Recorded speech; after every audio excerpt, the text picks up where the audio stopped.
ನಮಸ್ಕಾರ ರೀ ದ ವರ್ಷ ಕಿಚನ್ಗೆ ಎಲ್ರಿಗೂ ಸ್ವಾಗತ. ಇವತ್ತು ನಾವು ಮಾಡೋಣ ಮಸ್ತ್ ಉತ್ತರ ಕರ್ನಾಟಕ ಹಣ್ಣುಮೆಣ್ಸಿನ್ಕಾಯಿ ಚಟ್ನಿ.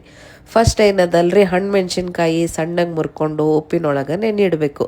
ಯಾಕಂತಂದ್ರೆ ಅದು ಚಟ್ನಿ ಮಾಡಬೇಕಾದ್ರೆ ಸುಲಭ ಆಗ್ತದೆ. ಈಗ ಮಾಡೋ ವಿಧಾನ ನೋಡೋಣ ಬರ್ರಿ.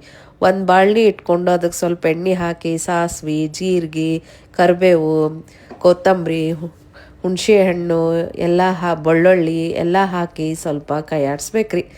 ಸ್ವಲ್ಪ ಮೆಂತೆ ಅರಿಶಿನ ಹಾಕಿ ಮುರಿದಿಟ್ಕೊಂಡಿರೋಂಥ ಹಣ್ಣು ಮೆಣಸಿನ್ಕಾಯಿ ಹಾಕಿ ಚಲೋ ಕೈಯಾಡಿಸ್ಬೇಕ್ರಿ. ಅದೊಂದು ಸ್ವಲ್ಪ ನೀರು ಬಿಟ್ಕೋಬಾರ್ದು. ಬಿಟ್ಕೊಂಡ್ರೆ ಚಟ್ನಿ ಹಾಳಾಗ್ಬಿಡ್ತದ್ರಿ ಲಘು. ಈ ತಂಪಿಗಂತೂ ಇನ್ನೂ ಲಘು ಹಾಳಾಗ್ತದ್ರಿ. ಅದಕ್ಕೆ ಸ್ವಲ್ಪ ನೀರು ಹೋಯ್ತಂದ್ರೆ ರುಚಿಗೆ ತಕ್ಕಷ್ಟು ಉಪ್ಪು ಹಾಕ್ಕೋಬೇಕು. ಸ್ವಲ್ಪ ಉಪ್ಪು ಹೆಚ್ಚಿಗೆ ಆದರೂ ಪರವಾಗಿಲ್ಲ ರೀ, ಚಟ್ನಿ ಸ್ವಲ್ಪ ಭಾಳ ದಿನ ತಡೀತದೆ. ಉಪ್ಪು ಹಾಕಿ ಒಂದೆರಡು ನಿಮಿಷ ಅದೇನದಲ್ರಿ ಕೈಯಾಡಿಸಿ ಮುಚ್ಚಿಡ್ಬೇಕ್ರಿ. ಮುಚ್ಚಿಟ್ಟ ಮೇಲೆ ಅದು ತಣ್ಣಗಾಗಬೇಕು. ತಣ್ಣಗಾದ್ಮೇಲೆ ಮಿಕ್ಸಿ ಜಾರಿಗೆ ಹಾಕಿ ನೀರು ಆ್ಯಡ್ ಮಾಡಬಾರ್ದು. ಇಲ್ಲಿ ನೀರು ಆ್ಯಡ್ ಮಾಡ್ದಂಗೆ ಚಟ್ನಿ ರುಬ್ಕೋಬೇಕು.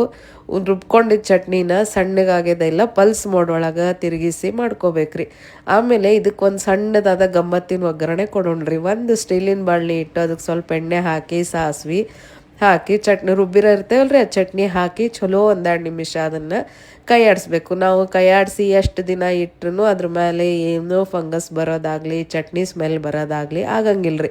ಅದು ಆದಮೇಲೆ ಚಟ್ನಿ ಸ್ವಲ್ಪ ಒಂದೆರಡು ನಿಮಿಷದವರೆಗೂ ಕೈಯಾಡಿಸಿ ಒಂದು ಬೌಲ್ ಒಳಗೆ ತೆಗೆದಿಟ್ರೆ ನಮ್ಮ ಉತ್ತರ ಕರ್ನಾಟಕ ಖಾರ ಖಾರ ಚಟ್ನಿ ರೆಡಿ.